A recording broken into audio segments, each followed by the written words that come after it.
fishing, it's in my soul. Welcome to the Salt Strong Podcast, disrupting fishing entertainment as you know it. Prepare to laugh. Prepare to get to know fishing legends in a whole new and unfiltered way. And on occasion, you might even learn a thing or two about fishing. Here's your host, Joe Simons. Like diamonds. Hello, Salt Strong Nation. Joe Simons. Like diamonds, we are back talking about paddletails. We talked about paddletails before. We've never talked this in depth about paddletails because our guest, one of our insider members, Mr. Eric, I'm not even going to attempt to butcher your last name. I'll let you say it. But he actually has been fishing with, and the dude catches some legit fish, as we'll be posting in this podcast. He catches actually not just legit fish, but tons of fish. It seems like every report he does, and he only used paddletail lures, in particular, just a couple of paddletail lures for the entire year. We had Pat Ogletree on, did a similar podcast on his experiment, which was topwater lures for an entire year. And that was fascinating. I learned a lot from that. And I'm pumped to have you on, Eric, to hear what you learned. And I'm guessing, you became a specialist like Luke always talks about. It's probably one of the hardest things, like talk about some self-control. It's probably one of the hardest things for a fisherman not to go out and buy a million different lures and a million different colors and sizes. And you did it. So first and foremost, welcome to the show, buddy. Thank you, Joe. Thank you for having me. So tell me the last name so I don't. Yeah, it's easier than it looks. Lhopitault. Oh, that is very easy. But how? Tell them how it's spelled. It's like fishing. You want to make it simple. Love it. So besides Eric, if you're listening at home, car, workout, wherever you might be listening, we've got Luke and Tony and Wyatt on as well. Wyatt is safely back from the crazy freeze that happened there in Texas. We're pumped to see you. Last time we saw Wyatt was on a Zoom call like this, and he was literally covered everywhere except like his eyes. And it was 30 something degrees inside your home. Oh yeah. It was getting pretty bad. The apartment would get down so low at night that if you left water bottles out on the counter, they would freeze on the counter. It was crazy. Oh, good. Brutal. And we got our main man, Tony. What's popping? Probably paddletails are popping, and that's what's popping. Probably the guy who's posted the second most about paddletails. So Eric, where are you first and foremost? What city? I live in Ruskin. Yep. Just south of Tampa. And you love inshore fishing out of a kayak? Out of a kayak, yeah. Yeah, I used to have a 23-footer boat. I used to go fishing offshore, loved it. I had to change, sold my boat, got a kayak, and since then, I love it. Love inshore fishing. So how long have you been inshore fishing? I don't know the whole story. Tell us a little bit about that. When did you get the kayak? When did you start really targeting these big snook and redfish and trout? So I've been fishing inshore probably about 4 years now. My first year was without Salt Strong. And I think for my first year, I never caught one inshore fish. Maybe a snook on a live bait, but that was it. And I started with Salt Strong about 3 years ago. You were advertising that I would catch more fish more consistently. So I give you a shot. Love it, man. Now, three years later, you are very consistent from all the pictures I see. Yeah. I started like everybody. I think 3 years ago, the big thing, and like you say, Luke was saying that you needed to be an expert with one lure, and I started with the jerk shad, the gulp or the Z-Man. And right away, I caught more fish right away with the jerk shad. It was difficult. Like, it was very dependable on the weather, on the condition. From a kayak, jerk shad is not always like easy to fish. So I tried different lure out there, like the twitching mullet or the sub-walk lure, a little bit of top water. I still had the issue of going to a tackle store and go through like aisles of lure And even when you decided on what lure you're going to buy, you still had the choice of like 15 different colors, 3 different sizes.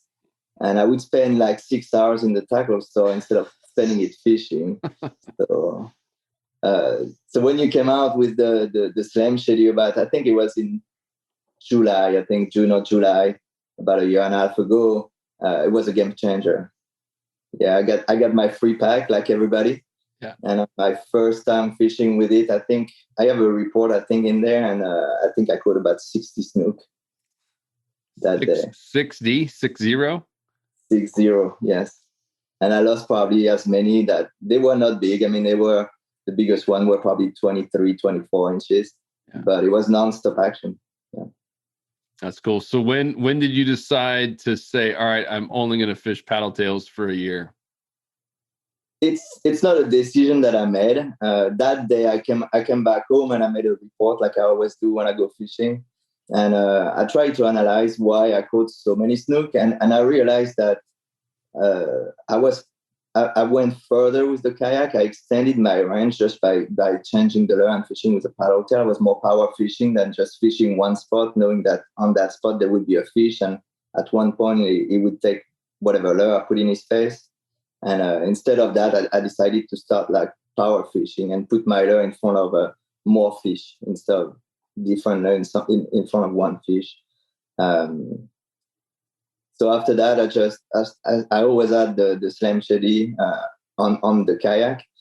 I had different lure, and I realized that I was just not using the other 2 rods that I had on the kayak. So I just dropped off the 2 rods and just got 1 rod with one lure.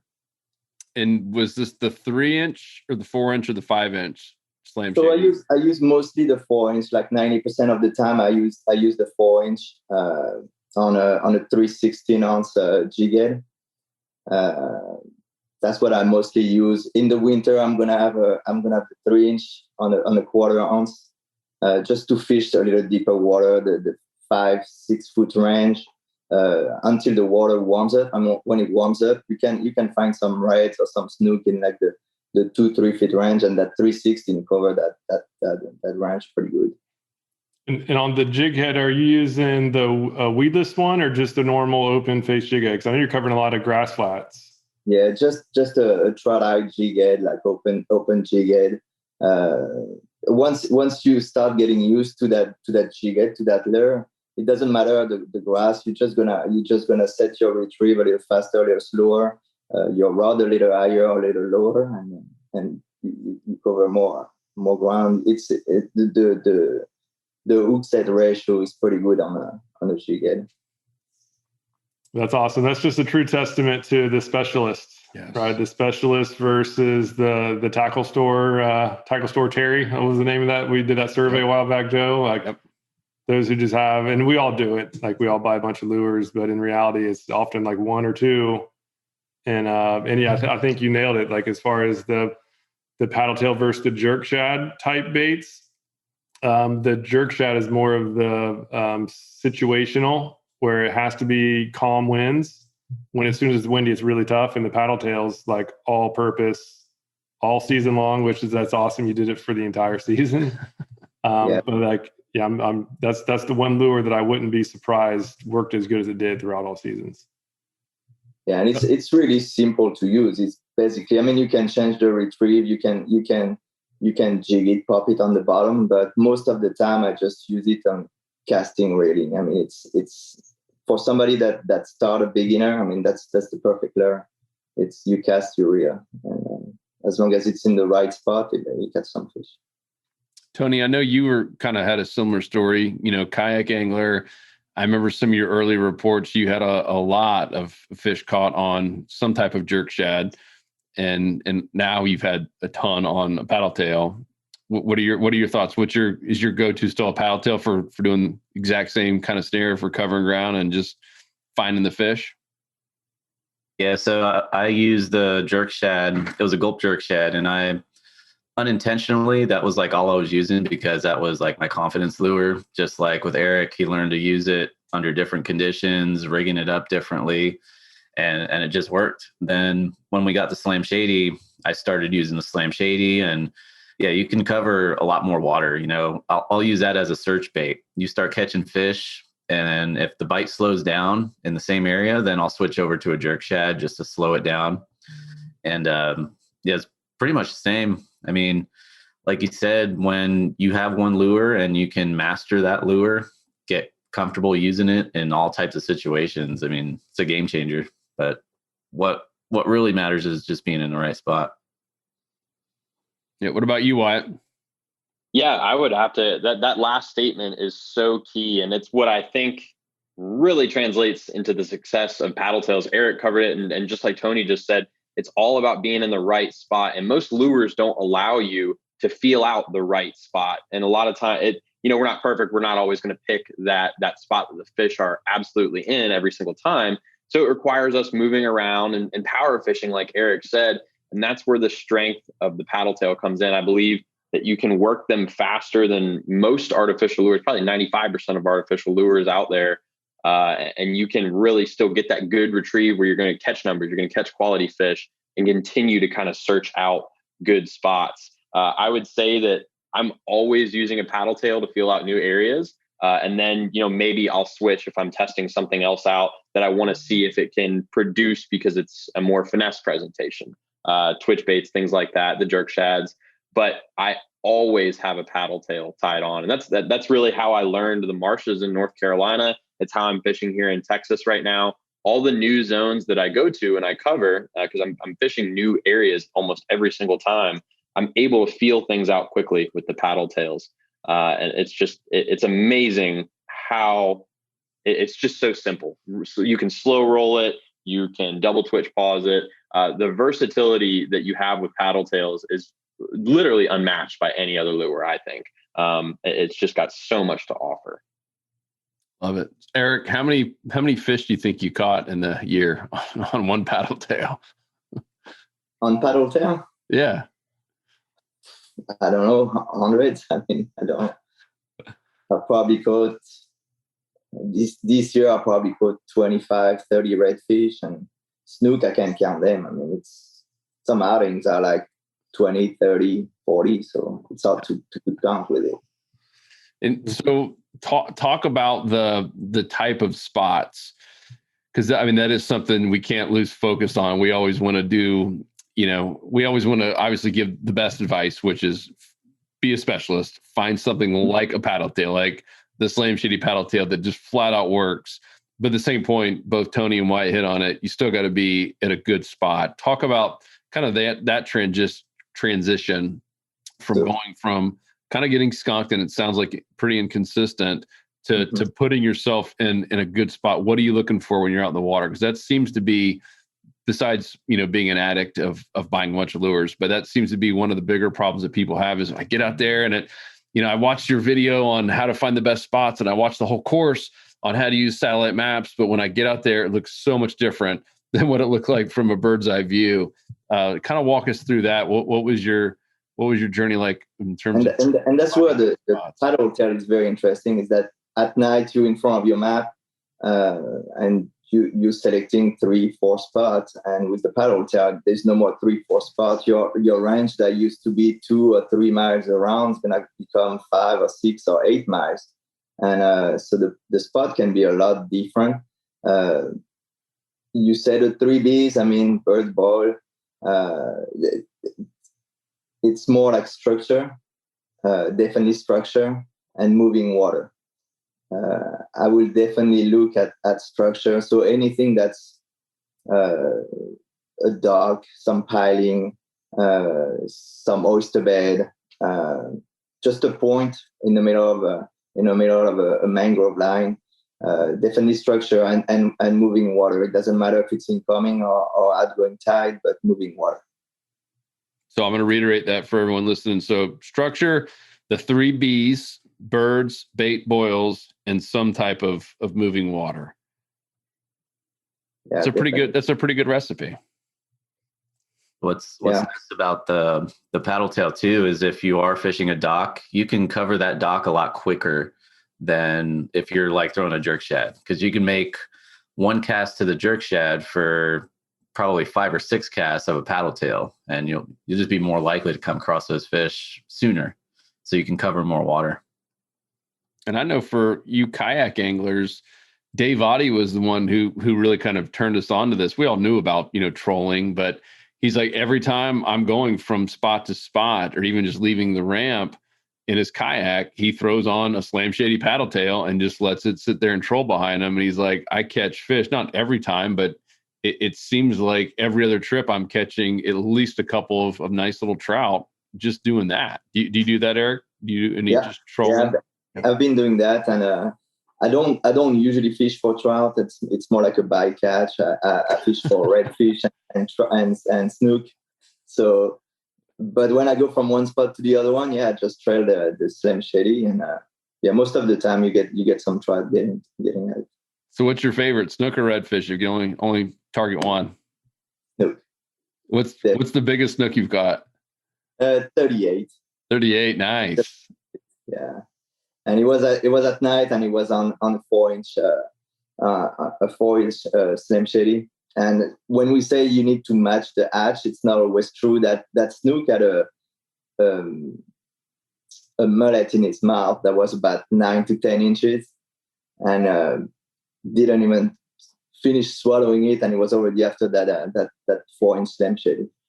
Yeah, they're opportunists. Yeah, they're opportunists. They're more opportunistic than checking if it matches the hatch. Yeah. By power fishing with the paddle tails, it can be so productive. It's remarkable. That's another thing too. I was the same way, where I did jerk shads all the time, and now I still do it when it's super calm out, but otherwise I'm throwing paddle tails more often than not.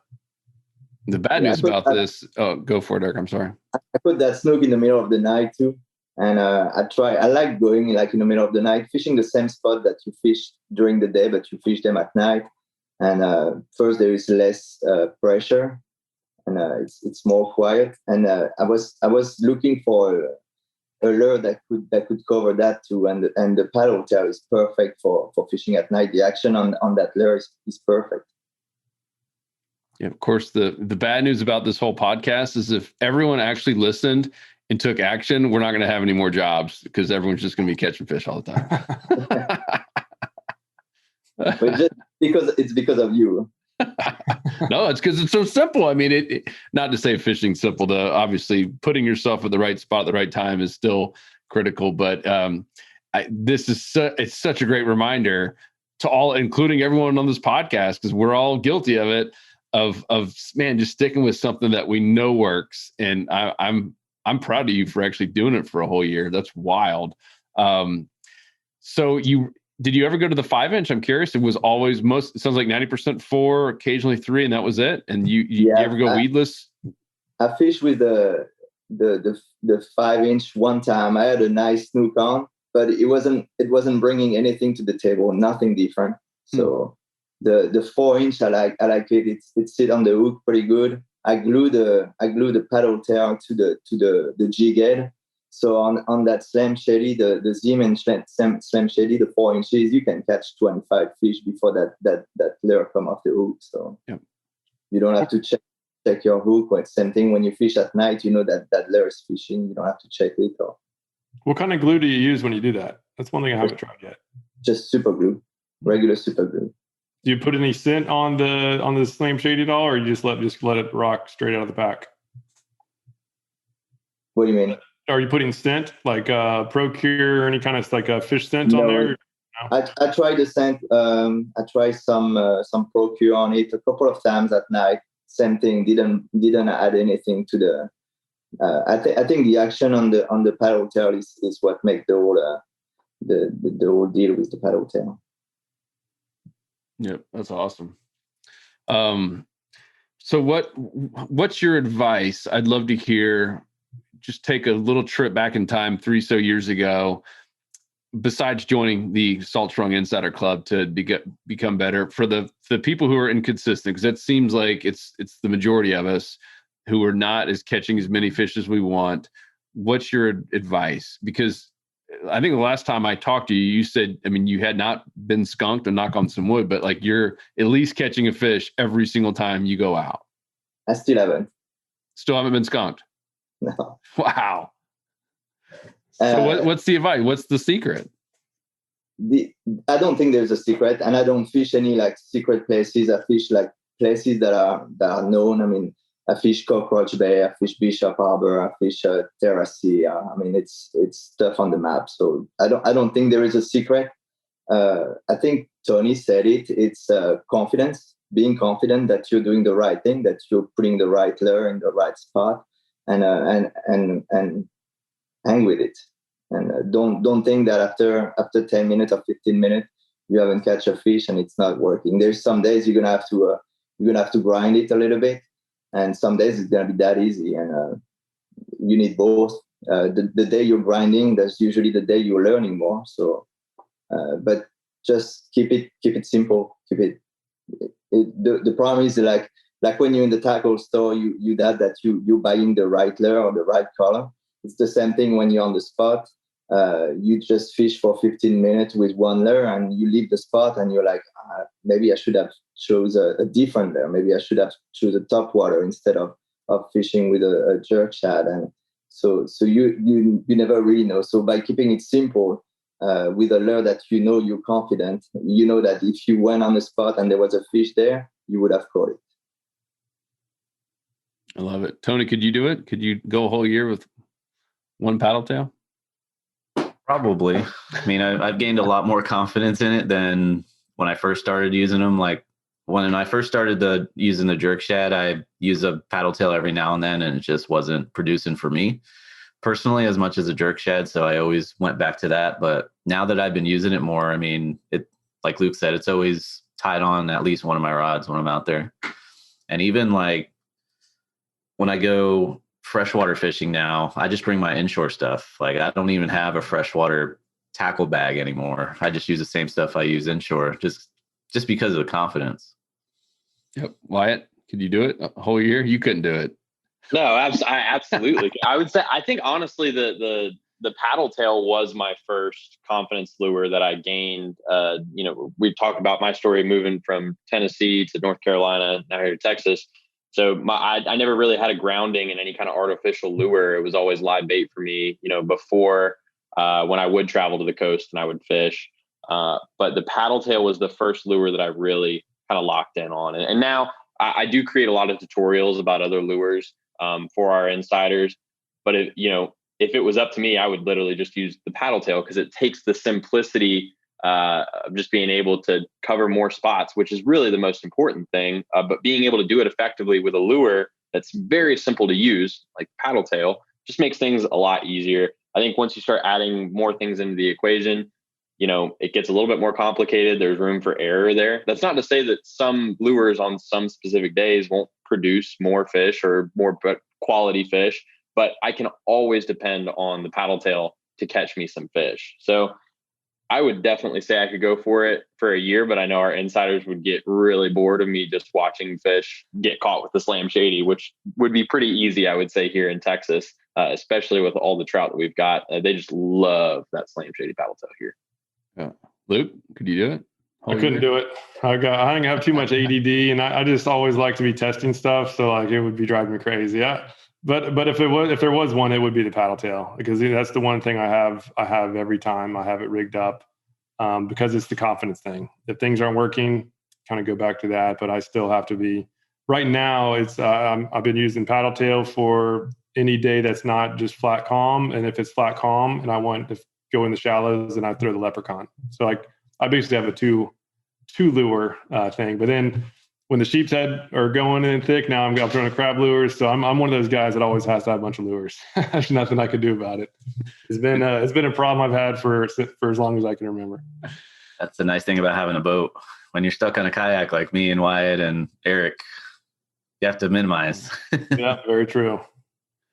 And for those of you listening who just heard Luke say, I throw out a leprechaun, he's not throwing out some like good luck charm. It's actually a lure called the Alabama leprechaun. It also, I saw some dude on Instagram. I don't even know how it came up. It was when you were, I think, you were using that, the Alabama leprechaun, when you had it rigged up. Double rig? Yeah. Mhm. And he's like, oh, just for the record, Salt Shrunk did not invent the paddle tail like they claim. One, we've never said that we invented the paddle tail. We invented Slam Shady, registered trademark, but we did not invent the paddle tail. We just talk about it a lot and absolutely love it. It's because it works. That's why we talk about it. We Yeah, talk about what works. It does work clearly. And we got a man here who's used it for a year. And so are you going to change? Like, years gone by now. I saw your last report. You're still using the Slam Shady Z-Man Slam Shady paddle tail. I put some fish on the Alabama Leprechaun too. Okay, so cool. I switched it up a little bit. After Pat's podcast too, I was pretty interested in the top water is pretty nice buy too, but it's hard to go from something that produce fish. Yeah. And I don't fish that often, probably once a week. So if I could do like twice a week, maybe I would do like half and half. So fish like some top water there and some paddle tail. But for now, the paddle tail worked really good. It catch me some fish when I go. So and I don't have to overthink it. I can come up with my plan at night. Within 5 minutes, I know where I'm going. I just check the tide, the wind, and within 5 minutes, I can come up with the plan. So. Well, I think you just gained a lot of friends. There's probably thousands of men right now who just heard you say, I don't get to fish often. It's only once a week. And they're now telling their spouses like, hey, honey, like I'm only going once a month. Like I'm struggling here. I need some more fishing time. This guy, Eric, says at least twice a week. I love it. Twice would be the goal. Yeah. Yeah. I still don't know how Pat did that. Yeah, topwater is tough because topwater is very situational. Man. Like it's really tough in the winter, and then in the summer it's really tough. It's great in the mornings and evenings, but really tough in the middle of the day. Whereas a paddle tail can work anytime. So like the fact that he stuck through on a very situational type of lure, like I learned so much from that. It was a really cool podcast. Eric, I know that Tony's. I think it was your first that big redfish, right? That 40 or so inch that was caught on the Slam Shady Z-Man, but it was on an owner twist lock hook, right? Like one of those weighted hooks. Yeah, it was my first trip out using the Minnow Z, and I had it on a 1/16 ounce 3/0 twist lock hook. Just power fishing, casting around. It was windy. I was just drifting across the flat, and it got slammed. Fish hit it so hard, it got slack in the line. Thought I lost it. Reeled up because the wind was blowing me towards the fish. That was a fun fight. So, Eric, do you ever rig it up like that? No, Never. Only on that tri-dye jig head. And dang, like a specialist to the T. Have you tried the Texas eye jig head out of curiosity? I did. With it? I did one time, and same thing, didn't bring anything to the plate. So the action was the same. The hookup ratio was even like a little. It was worse than the tri-dye. So I didn't stick with it. And it doesn't skip well, right? Like if you're fishing docks, like that kind of. Yeah, it doesn't skip. Like, and it's gonna take like weird angle, like if it catch the wind. So when you want to fish like right on the bottom right at the foot of a mangrove, I mean, it doesn't help. That's a good point. Yeah, because its benefit is that it doesn't get snagged as much. But yeah, I agree with you. And it sounds like the cons that you just listed outweigh the benefit, because I've tested it. The hookup ratio is not as good. Definitely doesn't skip well, but it does at least does prevent some snags. Yes. But interesting. So I would have thought that you would have liked it, but yeah, it makes sense. If you're going to go with one, might as well do the standard jig head. That's why I want to test the bomber a little bit more this year on a twist lock hook, and I started last fall, and it was pretty good. It was pretty good. So that you said the bomber, the 5 yeah. incher. Yep. Yeah. That was a great fall, early winter bait. Yeah, that's my favorite fall one because it launches. It casts noticeably further, and you put it on the weighted hook with like a 1/8 weighted hook. It launches and you can cover a ton of ground. That's what I caught that. I mean, I didn't weigh it, but just based on the measurements, close to a 7-pound bass just recently. Bomber on a little weighted hook, right around structure. What do you know? It just flat out works. Slam Shady, baby. What about you, Tony? I always thought that the redfish wanted like something a little slower, something on the bottom, like a shrimp, like something that would move slower. And this year I caught a lot of redfish on the paddletail, just reeled like steadily, and just they were going after it. Just straight retrieve. Straight retrieve, yeah. They would follow it and kill it. What kind of depth? I mean, it sounds like grass flats and mangrove lines. Are you ever going like deeper at all? Like, 6, 7, 8 feet is all. I never go rarely past 6 feet. Okay. Yeah. Most of the time, except if it's winter time, I would go down to 5, 6 feet. But most of the time it's half a foot to 3 or 4 foot of water. Man, it's impressive. I've used the bomber. This is the only time I've used a jig head on a paddletail is when I'm fishing the inlet.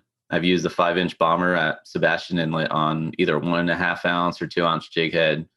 And it's, 15, 20 feet there, and the current's ripping, and I've caught some really nice snook out there on it. On a 1.5 ounce jig head? Yep. That's 1.5 awesome. ounce. It looks like a cannonball on it, but Eric's like, what are you supposed to do with this thing? Probably cast out across the inlet. Yeah, it would cast a legit mile. Just because that current cranks through there, you got to get it down. Yeah. When I was fishing in North Carolina, it was rare that I ever used a weighted hook. It was always with the jig heads, like Tony's saying, in heavy current areas. We had the big tidal swings. Plus, we didn't have much grass there. I don't think I ever used a weighted hook. It's funny now, I don't think I'm using any jig heads at all around these grass flats, just because I'm kind of mixing up my retrieves, going after different species. But it seemed like, you could make those adjustments with the jig heads and cover one specific area, catch several different species by just playing with the jig head size. With weighted hooks, I find that I can, just because there's not a whole lot of varying depths in the grass flats and coastal creeks. You might have a small cove that's 2 feet deep, and you can use your 1/8 ounce jig heads there. You come outside of the mouth of that creek, which leads into a larger sub creek, and it's like 8 foot of depth. So it was weird having to play with that. I would say on the grass flats, it's just you can go with just one standard weighted hook and you're totally fine. But I do feel like I've probably caught more fish on the jig heads, again, mainly because I was in North Carolina for the longest time. But I wouldn't say one's better than the other. Very situational. Good. Eric, I got a kind of a pivot question. What kind of kayak are you using? That was a popular podcast we did all about kayak brands. What do you like? I have a hobby, a Pro Angler 14. Cool. I like it. It's pretty spacious. You can stand on it. Super stable. I can cast. I used to fish with live bait. I could cast my 10-foot net from it. It's very stable. The only inconvenience is that it's pretty heavy. To put it in the water, you need to have like an easy access, and it catch the wind like pretty fast. Tony, you know anything about that? About the Pro Angler? Yeah. It was on my radar to buy, but it just seemed a little bit too big for me. I like to be able to get my kayak into some tight spaces sometimes. Can't always back the truck down, and I'm not a fan of putting it on a cart. So I just back my truck up to the area where I'll carry it. And I think the Pro Angler is like probably 20 or 30 pounds heavier than the Outback, which is what I have. But it's a nice kayak. I mean, that's the Cadillac right there. Tony, have you seen your muscles? I think that's why God gave you muscles. You got to be able to pick any kind of kayak up. Probably even a boat, canoe. That one-handed over the head. That's too much work. I don't want to work that hard when I'm out on the water. That's why you hit the gym, so you don't have to do it out in the water, huh? Looks can be deceiving when you got a bad back. Good stuff. So what's next, Eric? I know you kind of said, hey, why kind of screw up something that's working? But are you curious about any other lures? Are you going to try anything else new? What's it going to look like here as the weather warms up a little bit and you get out there more? So I'm still looking for a snook over 40, and I don't want to catch it in the pass or in deeper water. I want to find that snook on the shallow. I'm gonna try this year to go after a SLAM that will be close from 100 inches. Dang. So, yeah, that's a goal of mine. Love it, man. And you've had some, like, even some good flounder picks and stuff in your reports in the past too. Yeah, and the flounder love the paddletail. They take it even just when it fluttered down the water. Like you don't even reel the paddletail. They just take it like right at the descent. So that's awesome. Cool. You guys got any more questions about the paddletail? Thoughts, concerns, excitement? Yeah, I can't wait to see his the 100-inch SLAM. That's awesome. That's cool. And the big snook, spring and fall for those big snook and your area getting up on there in the shallows. Yeah. So we're coming up to it. I'm starting to see some of the big ones showing up, but it should be really good in another month or so. It's warming up pretty good here right now. It's going to be almost 90, I think, by the end of the week. Don't tell Wyatt that. He's still thawing out over here. Still cracking icicles off his car. Cool, guys. Well, this is fun. I love the story. I saw it. Luke saw it, and Luke's like, "Hey, it'd be cool podcast." And Eric, man, thank you so much for all that you do.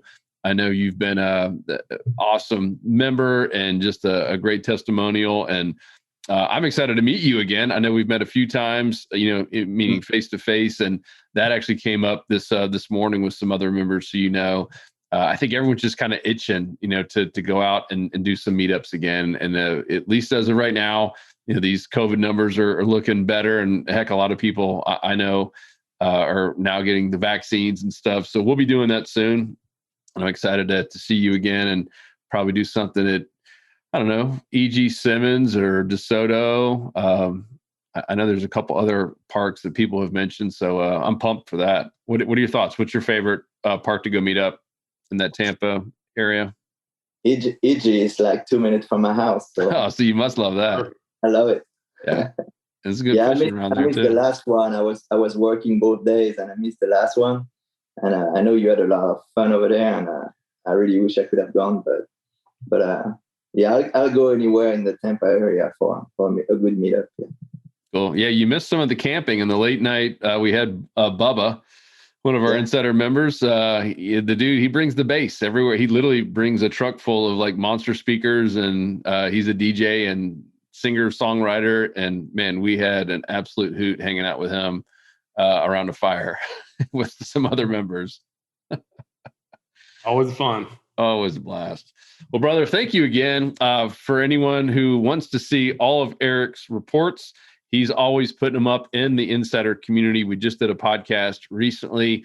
It was titled "Why 20,000 members are leaving Facebook groups to join this online community," and it's the insider community.